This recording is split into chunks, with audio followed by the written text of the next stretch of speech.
কথায় বলে Bihar is not for beginners, ঠিকই বলে ভাই। এটা আমি বুঝেছিলাম আমার এই হঠাৎ করে হওয়া প্ল্যানে জেনারেল কম্পার্টমেন্টে কুম্ভ যাওয়ার সময়। সব ঠিকই চলছিল ততক্ষণ অবধি যতক্ষণ না ট্রেনটা বিহার ঢোকে।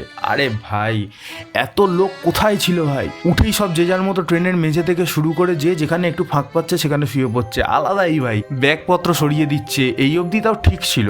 ঘুম তো উবে গেল তখন যখন শুনলাম আমাদেরই কোচে কয়েকটা ফোনও চুরি গেছে। আবার বুকে ধকধক। তারপর আস্তে আস্তে ভোর হলো, কিন্তু আবার একটা গন্ডগোল ভাই। বাইরে তাকিয়ে দেখি কিছু দেখাই যাচ্ছে না, এত কুয়াশা। ফোন চেক করে দেখি ট্রেন তো 3 ঘন্টা লেট।